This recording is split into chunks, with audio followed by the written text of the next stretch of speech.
Chelsea goes into the international break with a bang, smashing 3 past Wolves and cutting the gap to Arsenal down to 6 points. From Malo Gusto's first ever goal to Garnacho masterclass, as well as the 5 things we learn from Chelsea dominant win. But before we dive into this review, if you are new here, welcome to the channel. But if you have been following me for a while, you know it's drills. Help your boy get to that 10k subscriber mark. Let's dive into it. Full time at Stamford Bridge, and we can finally breathe. Chelsea 3, Wolves 0, and that scoreline don't paint the full story. From the very first we saw, we dominated. We had the ball, we controlled the tempo. We looked like a team that knew what it wanted. The first half might have ended goalless, but you could feel something building. The movement, the passing, it all had Maresca identity written all over it. By the time the third one went in, it wasn't even about the score. It was about the statement, the control, the maturity. We had 55% possession, created 5 big chances, and racked up nearly 4 expected goals. Wolves just 0.91. That's complete domination. And that brings me to the first thing we learned. Maresca rotated again. Chelsea lined up with Sanchez in goal, Gusto, Fofana, Chalobah, Cucurella at the back. In midfield, Caicedo and Enzo Fernández held things down, while Neto, João Pedro, Garnacho operated behind the lap. Now this was the right lineup for this occasion, a strong team hosting a weaker side. Chelsea picked a formation capable of breaking down a low block while still protecting their own vulnerability. And that right there is the sign of Maresca's evolution as a coach. Even though Wolves sat deep large part of the game, we just kept plunging away. This lineup showed a perfect balance between attack and defensive solidarity, which we get into later. And when asked about rotation, Maresca put it perfectly. I think in this moment, football is a bit different compared to years ago because of physicality and intensity. 65 to 70 games a season, Champions League, Premier League, it was different years ago. You need to rotate. This is my personal view. And it's paying off. The shape was controlled, the midfielders were protected, and the flanks were alive. Enzo Fernández in particular was everywhere. He finished with a 7.8 rating, 1 big chance created, 2 key passes, 97% pass accuracy, completed 38 out of 46 passes in the opposition box, had 5 shots, 2 on target, 78 touches. I can't lie, it's arguably one of Enzo Fernández's best performance this season. He dictated the tempo, break the lines, created chances, and walked away with the man of the match. Now let's move to the second thing we learned, Garnacho's masterclass.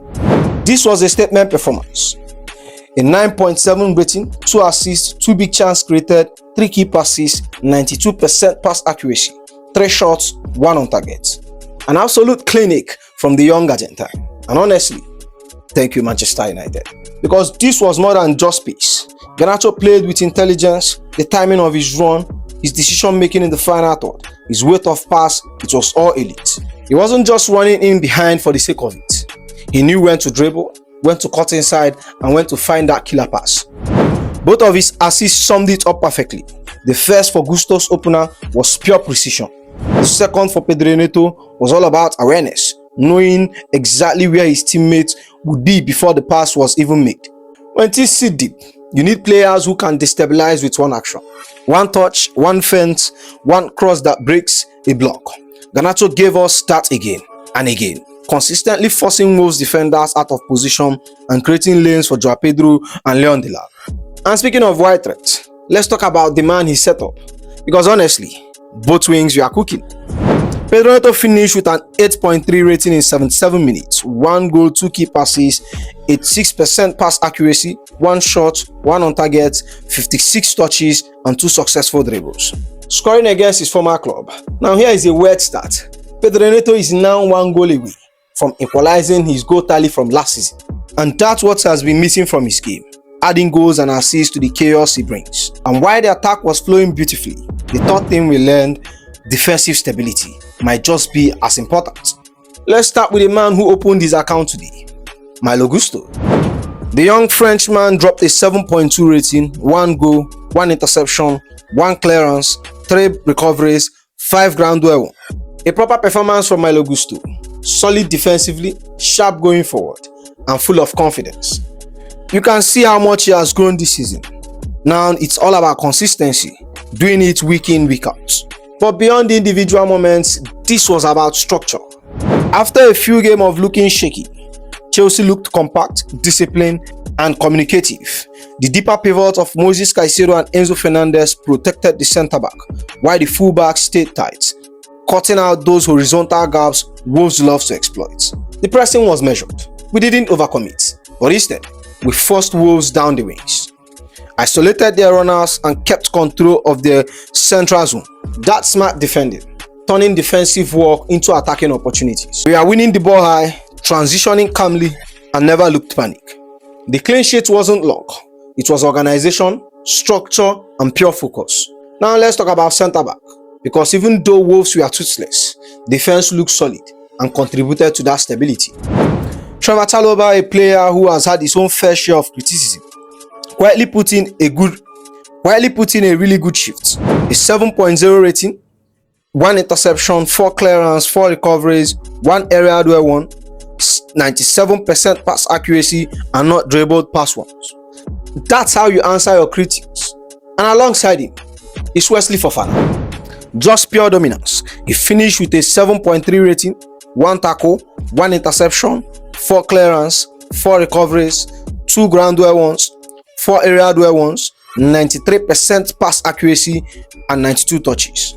Both centre-back were composed, confident, and completely in sync. It felt like the old Chelsea DNA, calm under pressure, ruthless in duel, and comfortable on the ball. And that brings us to the fourth thing we learned. Estevao is a magician. Estevao is the case study every manager dreams of. Fresh leg plus technical confidence equals instant reward. He dropped a 7.3 rating with 19 touches, 1 successful dribble, 1 big chance created, 2 key passes, 81% pass accuracy, and maybe you could add that 1 assist he set up for Trapedo.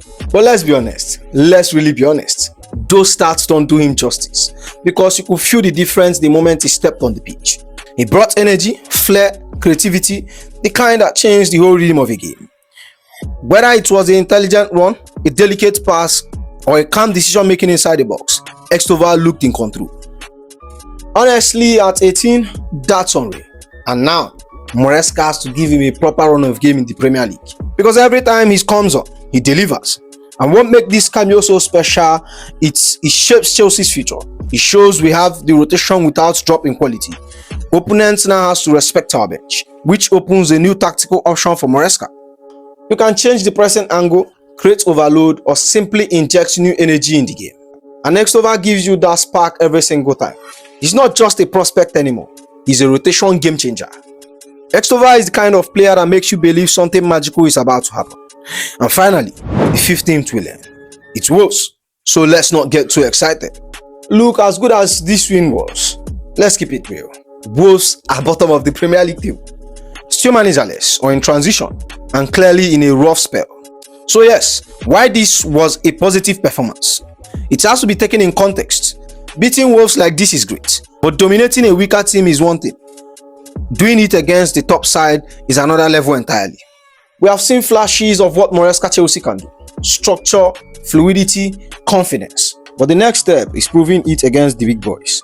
That's what separates good form from real progress. So let's treat this as a stepping stone. It's an important win for momentum, for confidence, and for the players buying into Maresca's idea. But it's not a definite proof that we are suddenly world beaters. The real test comes in the tougher fixtures ahead.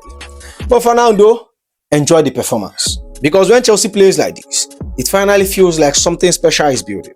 And with that said, that's the end of the video, my friends. So make sure you like, comment, and subscribe, and I'll see you in the next one. You go be.